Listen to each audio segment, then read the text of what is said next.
www.casarema.fr. Chers téléspectateurs, bonjour, encore une fois, rebonjour. Merci pour votre fidélité sur Casarema Télévision. Encore une fois, nous sommes sur ce plateau pour continuer la suite, la deuxième partie de notre mission Casarema Live. Aujourd'hui, nous avons reçu 3 serviteurs de Dieu qui font pas mal de déclarations qui vont sans doute attirer votre curiosité. Et nous vous informons que ce n'est pas un sujet pour polémiquer, ce n'est pas de la polémique, mais seulement nous essayons de trouver plus de clarté. Tous les jours, Casarema essaye de trouver pour vous des serviteurs qui peuvent apporter quelque chose de nouveau. Parce que vous savez que les églises, il y en a. Les églises, il y en a partout. Mais nous essayons d'aider les chrétiens. Il y en a qui sont dans leur maison, qui ne vont pas à l'église. Pourquoi? Parce qu'ils ont eu certaines expériences assez négatives. Alors, la télévision de Casarema vous permet de découvrir la parole de Dieu, même si vous êtes chez vous. Mais nous n'encourageons pas les chrétiens de rester chez eux, par contre.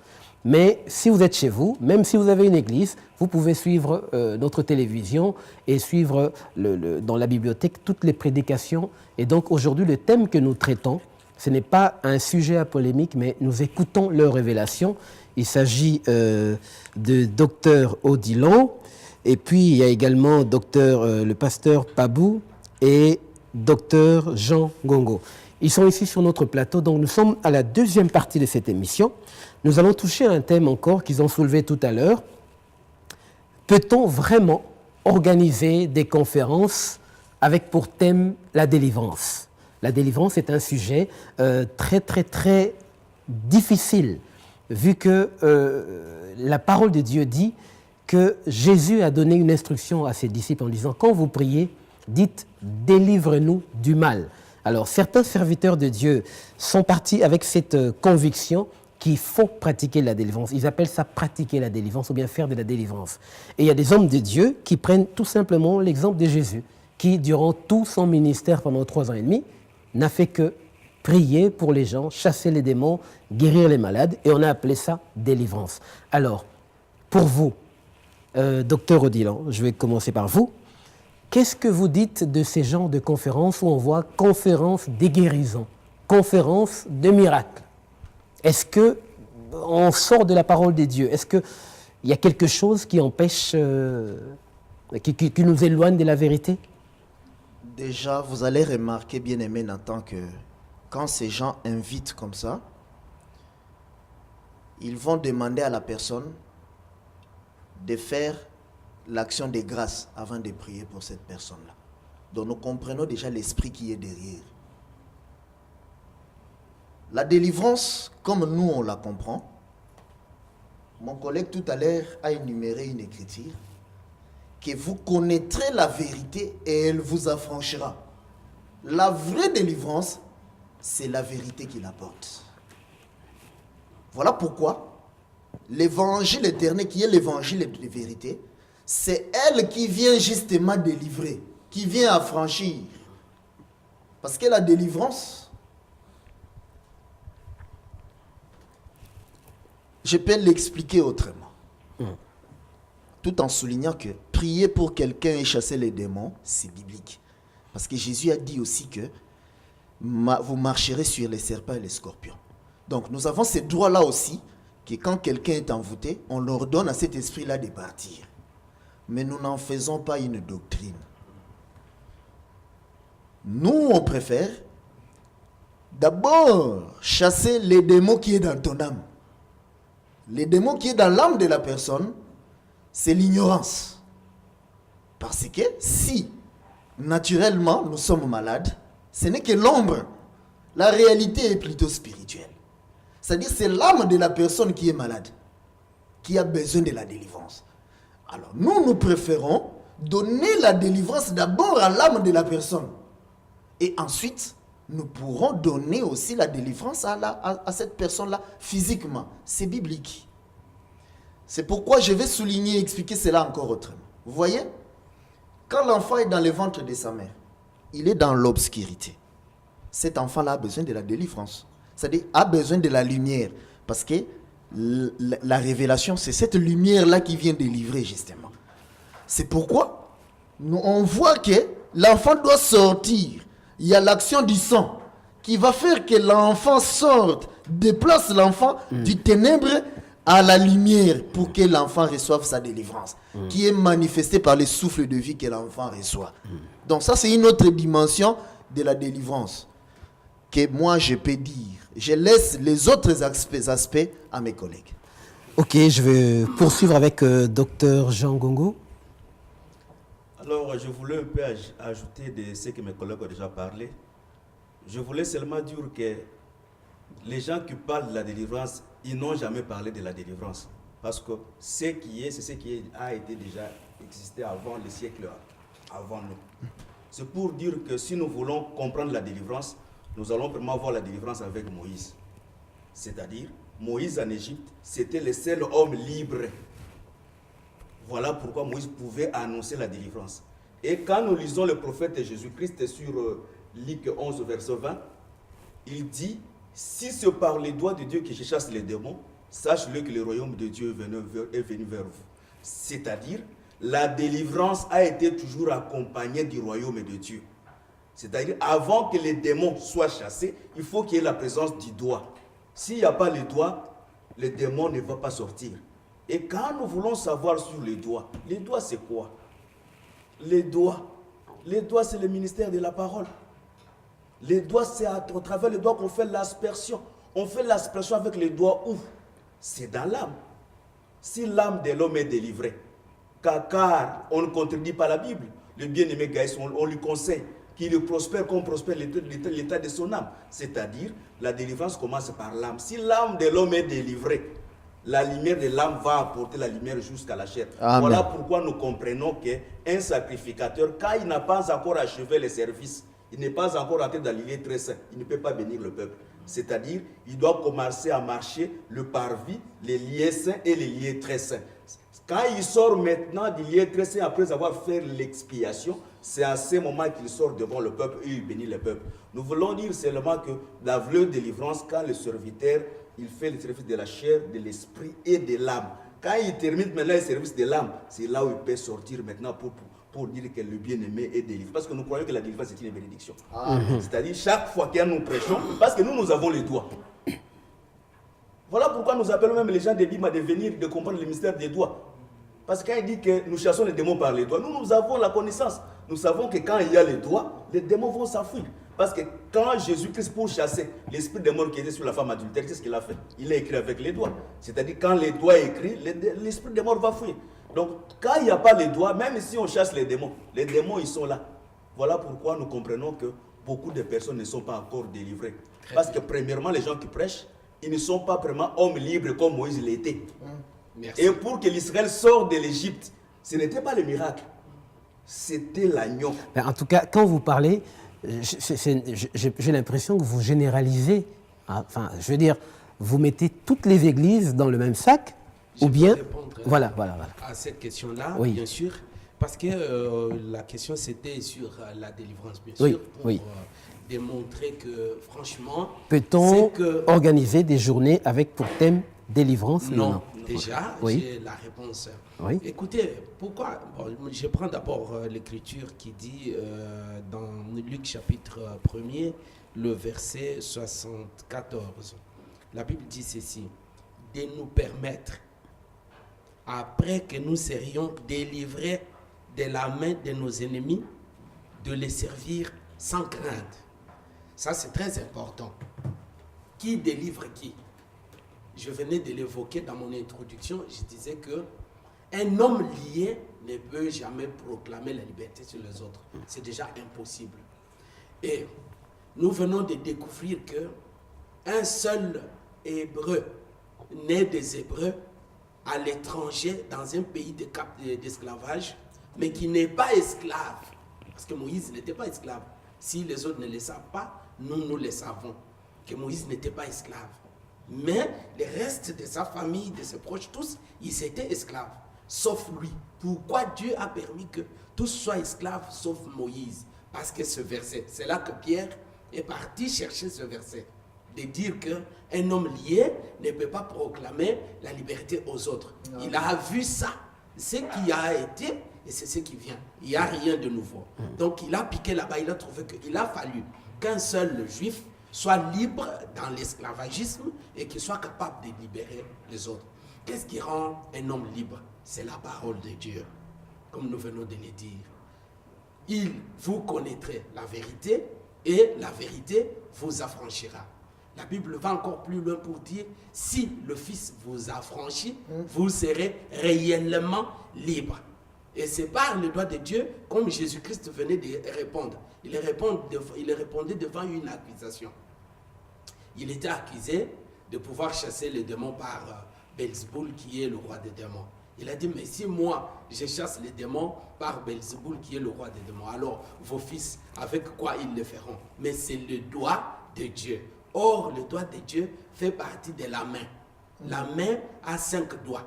Et ces 5 doigts-là, ce n'est autre que 5 grâces ministérielles que Dieu a données à l'Église, par lesquelles l'Église doit d'abord être enseignée. Et c'est par l'enseignement, la connaissance de la vérité. Et à partir de la connaissance de la vérité, l'homme sera délivré. Maintenant, j'en reviens à ceux qui passent peut-être chez vous, je ne sais pas parce que je n'ai pas l'habitude, et puis qui mettent des affiches grande délivrance et tout. À quoi ils délivrent ceux qui viennent chez eux? Et avec quoi ils les délivrent? À quoi et avec quoi? Ça, c'est des questions. Vous allez voir que ces gens-là, innocents, qui viendront dans vos trucs-là, et vous allez commencer à leur démontrer l'oncle paternel, la tante maternelle, et la cause de ça, sans leur montrer la cause principale de leur malheur, qui est la vie de l'ignorance qui habite dans leur âme. Amen. Parce que l'ignorance habite dans l'âme pour perdre l'âme. Et avec quoi vous allez délivrer? Parce que vous-même, vous n'avez pas la vérité. La Bible nous démontre déjà que beaucoup de ceux qui prennent la parole n'ont pas le Saint-Esprit.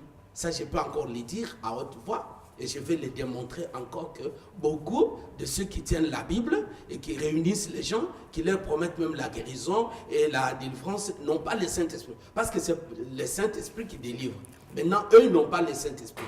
Je le démontre comment ils n'ont pas le Saint-Esprit. La Bible dit, quand le Saint-Esprit viendra, Amen. il vous conduira dans toute la vérité.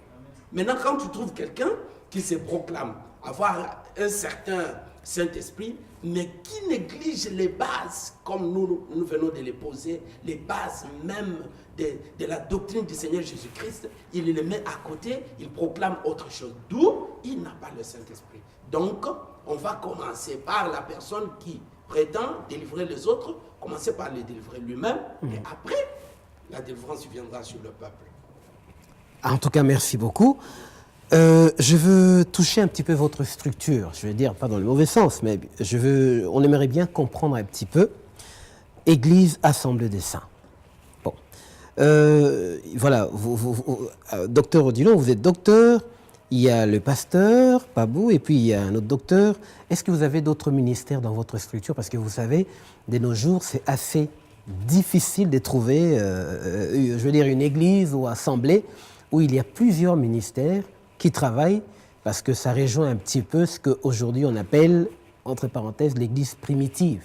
Et c'est pour ça que nous créons cette confiance-là que beaucoup ont perdue aujourd'hui. Ils ont véritablement le désir de la vérité, de Dieu, d'être sauvés, mais ils sont repliés en eux. Parce qu'aujourd'hui, ce qu'on appelle l'Église est devenu un bien privé. Nous avons dit que nous avons beaucoup de thèmes à développer lorsque nous reviendrons sur votre plateau. Tout à fait, Avec oui. plaisir. Oui. Bon, nous gardons ça encore pour plus tard. Nous allons démontrer combien. Regardez derrière le pasteur, qui est la personne la plus proche, qui est la personne à faire confiance dans ce qu'ils appellent l'Église là. C'est là qu'il faut que les chrétiens ouvrent les yeux pour comprendre que ça n'appartient pas à Dieu. Et s'ils vont là pour chercher Dieu, ils ne trouveront pas Dieu là-bas. Maintenant, de notre camp, nous avons d'abord commencé par comprendre que l'Église appartient au Seigneur Jésus-Christ. Et tout celui qui est appelé, qui a l'appel de Dieu pour servir son Dieu et qui a une grâce, il peut venir dans toute humilité et il trouvera sa place chez nous. Ce n'est pas l'église de qui que ce soit, c'est l'église du Seigneur Jésus-Christ dans lequel on va trouver des pasteurs. Je ne suis pas le seul pasteur Babou Rocher, non. Il y a d'autres pasteurs vous verrez le pasteur Christian, qui est un grand pasteur chez nous. Vous verrez le pasteur André Donna, qui est un grand pasteur chez nous. Vous verrez le prophète Jéred, que vous avez peut-être déjà vu ou que vous verrez prochainement. Et il y a le docteur Odilon, il y a le docteur Jean Ngongo. Donc, nous regroupons tous ces ministères-là et il y aura des évangélistes parmi nous, il y aura de tout ça. Donc, c'est pour montrer que nous sommes en train de suivre, comme vous le dites, les traces de l'Église que moi, je n'appelle pas l'Église primitive. Parce que si c'est l'Église primitive... C'est une expression qui n'est pas assez propre, mais c'est ce que les gens, nous, pour désigner l'Église du temps, oui. Jérusalem. Voilà. D'accord. Donc, c'est dans les traces-là que nous sommes en train de marcher pour pouvoir rendre crédible le Dieu Tout-Puissant qui est encore capable de sauver ceux qui sont découragés. Ok. Donc, mais, je vais vous laisser parler, mais il y a un début pour tout le monde. On reçoit les seigneurs dans notre vie, les seigneurs arrivent, et nous avons ce qu'on appelle la marche chrétienne. Ben, est-ce que dans votre cas, je vous parle à vous trois, vous avez commencé avec cette vision de l'évangile éternel, ou bien vous avez commencé avec un autre mouvement et vous vous êtes retrouvé un jour, vous avez reçu une révélation, ou comment ça s'est passé? Bon, déjà, je vais commencer par répondre à ce que tu viens de toucher là tout à l'heure. Oui. Recevoir les Seigneurs. C'est vrai que tout chrétien se réclame avoir reçu Dieu. Mais tu verras que, si je peux te tutoyer, oui, tout à fait. Tu verras que la manière dont justement toutes ces dénominations font recevoir Jésus est diabolique. Nous n'avons jamais vu dans la Bible un apôtre, Paul, qui a créé plusieurs églises. Paul n'a jamais appelé quelqu'un, viens, tu vas recevoir Jésus. Suis-moi dans la prière.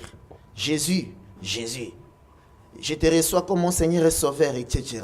Amen. Tu reçois Jésus comme Seigneur et Sauveur. Déjà, cette formule-là, cette prière-là est diabolique et satanique. Et pourquoi? Pour la simple raison qu'elle n'est pas biblique. Ça a été rajouté.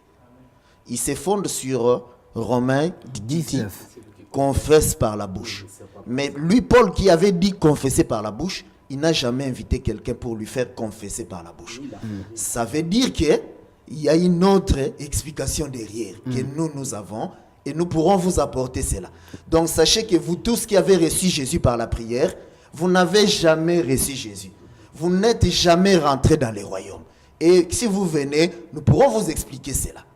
Alors, mes collègues ont souligné... J'aimerais autant, parce que ce que vous soulignez, ça suscite énormément de curiosité des chrétiens qui nous regardent en ce moment. Va susciter toujours... Non, mais ce point-là est très important. Vous parlez de recevoir Jésus comme Seigneur et Sauveur. Ça ébranle complètement tous les concepts, que ce soit théologiques ou des églises actuelles. Donc vous êtes bien conscient. Ok, d'accord. Mais on ne va pas laisser nos téléspectateurs comme ça. Dites-leur comment recevoir Jésus selon ce que vous avez reçu. Recevoir Jésus? D'abord, je souligne que Jésus a laissé une seule église parce qu'il s'agit d'Ève qui sera enlevée à la fin. Ce que vous avez appelé tout à l'heure l'église primitive. Là. Bon, je vais revenir là-dessus. C'est une expression qu'on utilise actuellement, mais moi non plus, je ne le trouve pas propre. Ce n'est pas une église primitive. L'église, c'est la même universelle, c'est l'église, c'est l'épouse du Christ. Elle est là. On peut pas surtout pas qualifier celle-là de primitive, puisque c'est l'original d'ailleurs. Dans Jean 17, Jésus dit ceci aux apôtres. Jean 17, 20. Que Père, je ne prie pas seulement pour les apôtres, mais pour tous ceux qui viendront après, qui croiront en moi, par la parole des apôtres. Donc Jésus ne pouvait pas nous laisser sans nous montrer comment croire. Parce que tout chrétien se dit aujourd'hui que je crois. Mais comment tu crois? On ne croit qu'au travers de la parole des apôtres. C'est pourquoi nous disons que si tu crois quelque chose dont les apôtres à laquelle ils n'ont pas cru, donc cette chose-là est diabolique. Comme la prière. Aucun apôtre n'a appelé quelqu'un pour lui faire suivre la prière. Elle est diabolique et satanique. Donc, quand on t'a fait cette prière-là, tu n'es jamais rentré dans l'église de Jésus-Christ. C'est pourquoi je disais que l'église, Jésus a donné à l'église les 5 ministères. Mon collègue a souligné que s'il s'agit des 5 doigts, nous pouvons aussi en parler. Parce que là-bas, nous voyons que Ésaïe 59 dit que la main de l'Éternel n'est pas courte pour sauver. C'est-à-dire que le salut qui est la délivrance vient par la main. Amen. Alors, voilà pourquoi il faut d'abord rencontrer cette main-là pour recevoir la délivrance. Mon collègue ici aussi a souligné que c'est le doigt qui asperge.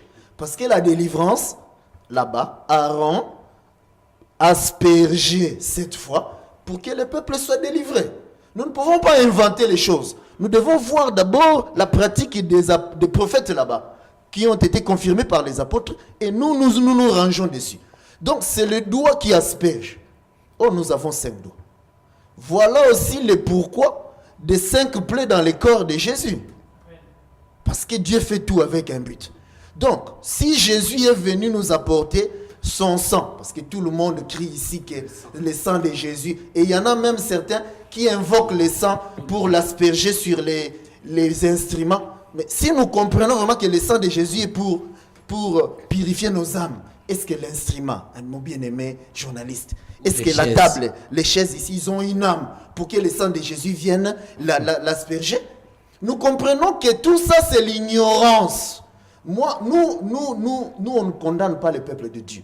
Jésus était virulent à l'égard de ceux qui enseignaient Israël, les pharisiens et les sadducéens. Nous aussi, aujourd'hui, nous sommes aussi virulents à l'égard de ceux qui se disent des hommes de Dieu, mais qui égarent le peuple. C'est pourquoi mon collègue a dit que nous sommes là. Tu le fais sûrement parce que tu es convaincu que c'est ça la vérité. Mais tu peux être dans l'erreur comme les 2 disciples d'Emmaüs qui ont enseigné Jésus. Mais toi qui es ignorant comme ça, tu sors d'où? Tu ne sais pas les choses. Viens, nous allons t'enseigner. C'est de Jésus dont il parle. Donc, quelqu'un peut se trouver dans cette situation-là. Il a les ailes, mais les ailes qui n'est pas éclairées comme Israël, qui t'amènent à tuer Jésus tous les jours. C'est pourquoi nous sommes là. Nous avons l'explication des choses pour essayer d'éclairer ceux qui se disent des hommes de Dieu, afin que le peuple de Dieu derrière soit éclairé et reçoive la vie. Donc, les 5 ministères, ce ne sont que les 5 mains de la main de Dieu qui apportent la vérité. Voilà pourquoi Ephésiens 4, Dieu a donné les 5 ministères pour le perfectionnement des saints. En tout cas, je vous remercie pour cette explication. Mais j'ai une question. Vous avez souligné le point sur le sang de Jésus, qui est encore un sujet à confusion, à polémique dans l'Église tous les jours. Le fameux sang de Jésus, le sang de la vie. Bon, il y en a qui disent que le sang de Jésus, j'ai parlé personnellement à un prophète qui m'a dit « Où est-ce que tu trouves le sang de Jésus pour l'appliquer quelque part ?» C'est nulle part décrit dans le ciel. Ok. Quelqu'un d'autre a dit, exactement comme vous, il ne faut pas l'appliquer sur les objets ou le bien. Mais il y a un prophète qui a dit ceci, que le sang de Jésus on a aspergé le sang de Jésus sur Aaron et sur ses vêtements.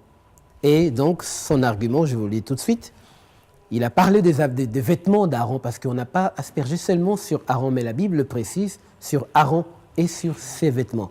Donc, il dit que tout ce qui t'appartient doit être couvert du sang de l'agneau. Qu'est-ce que vous avez à dire à ce sujet? Je vais permettre plutôt au docteur Jean Ngongo de répondre à cette question. Peut-être que vous pourriez rajouter quelque chose par la suite. Permettez-moi toujours un peu de te tutoyer. Oui, je vous en prie. Je te dis toujours, nous avons l'explication de la chose. Parce que, pourquoi le vêtement d'Aaron? Il faut commencer à se poser la question. Pourquoi le vêtement d'Aaron?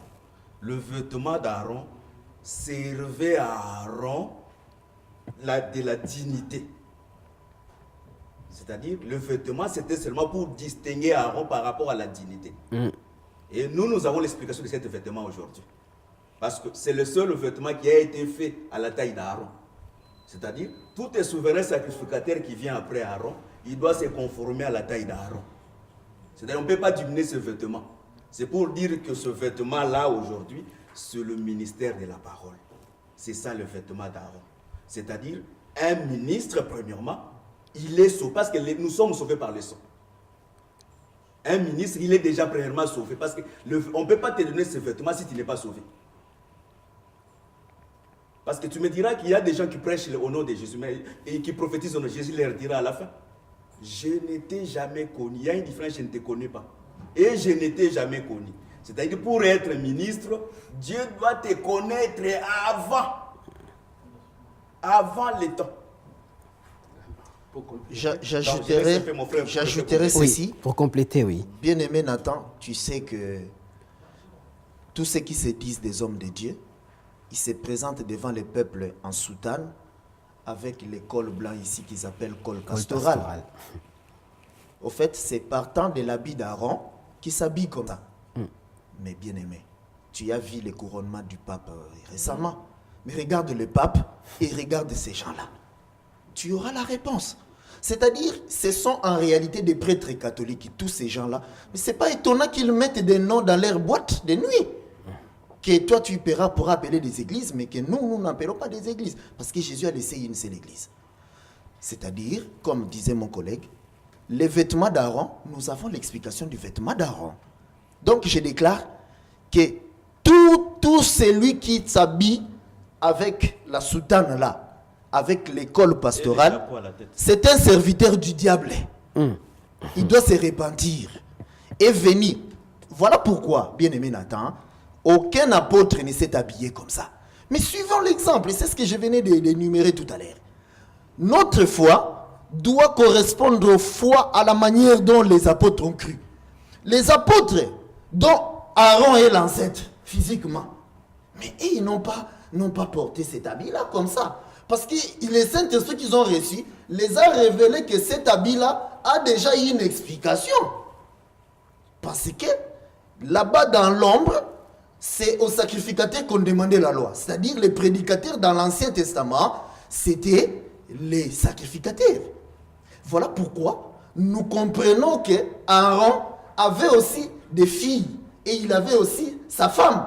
Mais dans la sacrificature, nous n'avons pas vu la fille d'Aaron sacrifiée, ni sa femme.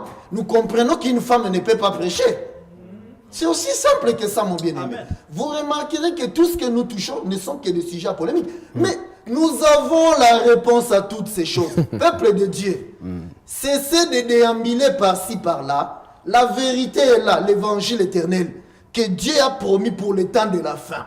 À partir de Daniel 12, 4, il a promis la connaissance qui est la sagesse de Salomon pour le temps de la fin. Cette connaissance est déjà là. C'est ça l'évangile éternel que nous enseignons. Si vous venez nous voir, vous aurez la réponse à toutes vos réponses. Et vous aussi également, mon bien-aimé Nathan. Donc, merci. pour compléter la réponse, Oui.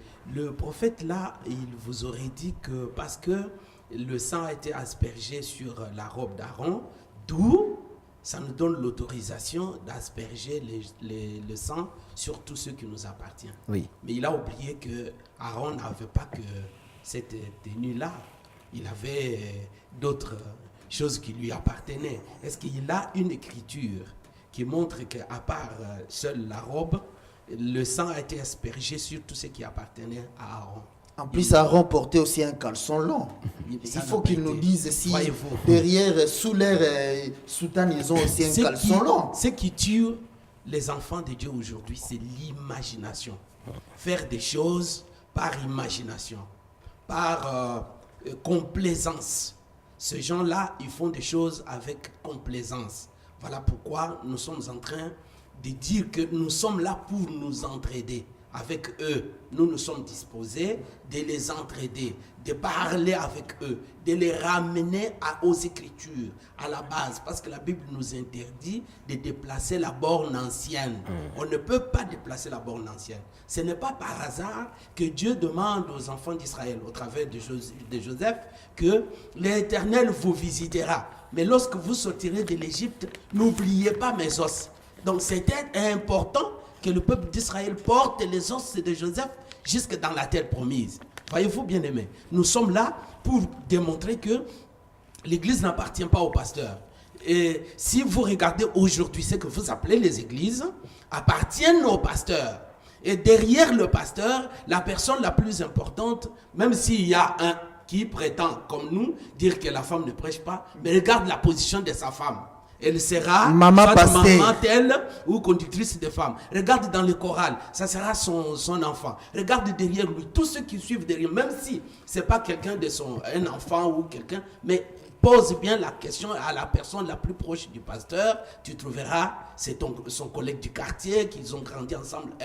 Ce n'est pas ça que nous voulons. Ok. Nous voulons que l'Église appartienne vraiment au Seigneur Jésus-Christ, qu'il vienne. Nous serons là ensemble pour démontrer toutes ces choses et dire que quand Dieu a appelé Moïse, il n'a pas appelé sa femme. Et dans la Bible, on ne connaît pas le nom de la femme de Pierre, qui était mariée parmi les apôtres du Seigneur Jésus-Christ. On ne connaît même pas le nom de sa femme.